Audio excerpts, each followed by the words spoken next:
2 जून 2025 को पाकिस्तान एक ऐसे नाम के साथ उठा जो कोई भूल नहीं सकता। सना यूसुफ, सिर्फ 17 साल की टिकटॉक क्रिएटर, एक बेटी, एक लड़की जिनकी जिंदगी उनके अपने घर के अंदर खत्म कर दी गई। ये सिर्फ एक जुर्म नहीं था, ये एक ऐसा वक्त था जो मुल्क को अपने आप से सामना करने पर मजबूर कर गया। सना उस जनरेशन से थी जो ऑनलाइन दुनिया में बड़ी हुई। टिकटॉक उसके लिए बगवत नहीं बल्कि अपनी जिंदगी का हिस्सा था। वो हंस रही थी, तैयार हो रही थी, कैमरा से बात कर रही थी, लेकिन एक ऐसे मुआशरे में जहां लड़कियों से उम्मीद की जाती है कि वो चुप रहे, अपनी जिंदगी को छुपाए।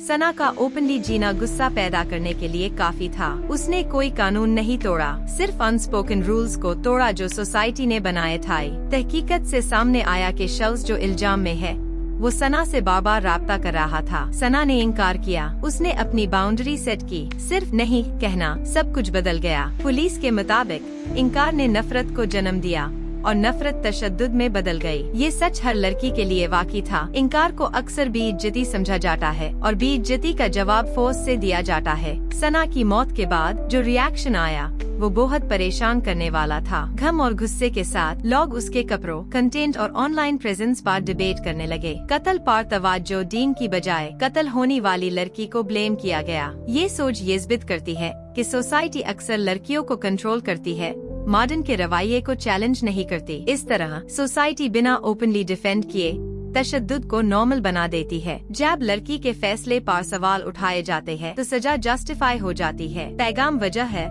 हिफाजत कंडीशनल है, आजादी की कीमत होती है, खामोशी हाई प्रोटेक्शन है। सना का केस डिजिटल दुनिया के खतरों को भी सामने लाया। Basically it was a case of repeated rejections. वो लड़का बार बार कांटेक्ट करने की कोशिश कर रहा था वो हमारी जो हमारी सोशल मीडिया इन्फ्लुएंसर हैं सना यूसुफ को, और सना यूसुफ की तरफ से बार बार रिजेक्ट किया जा रहा था।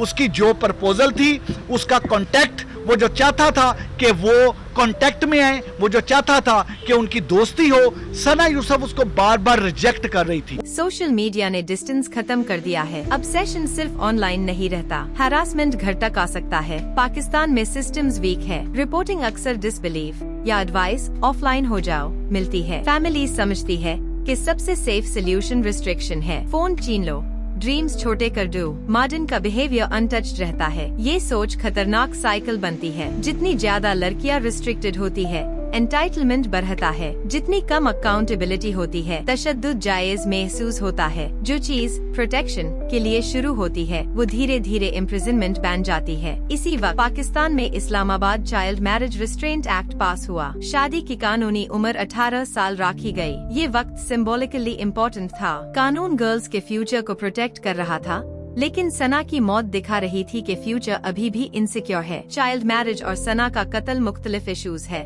लेकिन दोनों की जार सेम है, fear of independent girls. Child marriage control के लिए होती है, ये आजादी को पैदा होने से पहले ही रोक देती है। तालीम, मोबिलिटी और चॉइस लिमिटेड होती है। जब इताअत फेल हो जाए, तशद्दुद कंट्रोल एनफोर्स करता है। एक पहले रोकता है, दूसरा बाद में खत्म करता है। मेथड्स अलग, लॉजिक एक ही है। Resistance to child marriage laws दिखाता है कि सोसाइटी लड़कियों के कंट्रोल को डिफेंड करती है। आर्ग्यूमेंट्स ट्रेडिशन, रिलीजन, कल्चर के गर्ड है, जबकि लड़कियों की असल जिंदगियां इग्नोर होती है। मेरा नाम सना यूसुफ है और मैं बिलोंग चित्राल से करती हूँ। अच्छा, चित्राल से। जी जी। तो जी कंटिन्यू कीजिएगा। और जो है अभी जो है बेसिकली मैंने प्री मेडिकल किया है FSC। अच्छा। एंड आगे जो है सोशल। सपोर्टर्स ने तालीम, सेहत और कंसेंट की बात की, अपोनेंट्स अथॉरिटी और सिस्टम की। असल बात ये थी कि जब लड़कियां प्रोटेक्ट होती है, पावर शिफ्ट होती है और ये शिफ्ट लोगों का खौफ ज्यादा करता है। सना यूसुफ को नहीं मारा गया किसी प्लेटफॉर्म या लॉ की वजह से, उससे मारा गया क्योंकि वो कंट्रोल के बाहर थी। ये हमेशा याद दिलाता है, जब एंटाइटलमेंट सिखाया जाता है और कंप्लायंस एक्सपेक्टेड होती है, तशद्दुद प्रेडिक्टेबल हो जाता है। लीगल प्रोसेस शुरू में तेज चला, अरेस्ट हुए, कैमरास लगे, स्टेटमेंट्स आए, लेकिन पाकिस्तान ने पहले भी ये पैटर्न देखा है। पब्लिक आउटरेज होती है और फिर फेड हो जाती है। अटेंशन किसी और तरफ चली जाती है। घर वाली गम के साथ रह जाते हैं। जब इंसाफ स्लो हो या सिंबॉलिक हो, पैगाम क्लियर होता है। लड़की की जिंदगी डिबेट ऑडले के लिए है। सना की मौत ने वो गुफ्तागो मजबूरन शुरू करवा दी जो आमतौर पर अवॉइड की जाती है। ये सामने लाया कि सोसाइटी कितनी आसानी से लड़कियों को डिसिप्लिन करती है, लेकिन मेल वायलेंस पर सवाल उठती नहीं। ये याद दिलाया कि लॉज अकेले जिंदगियां नहीं बचा सकती जब तक कल्चर भी चेंज ना हो। तब्दीली सिर्फ सजा से नहीं आती। तालीम चाहिए जो कंसेंट सिखाए, सिस्टम्स जो हैरासमेंट को सीरियस एलवाए, फैमिलीज जो बेटियों को प्रोटेक्ट करें छुप करने के बजाय। सोसाइटी को अपनी सोच पर सवाल उठाना होगा। जिम्मेदारी लड़कियों से हटाकर यूं निजामों पर डालनी होगी जो फेल करते हैं। सना सिंबल बन गई, चाहे उसने चूज ना किया हो।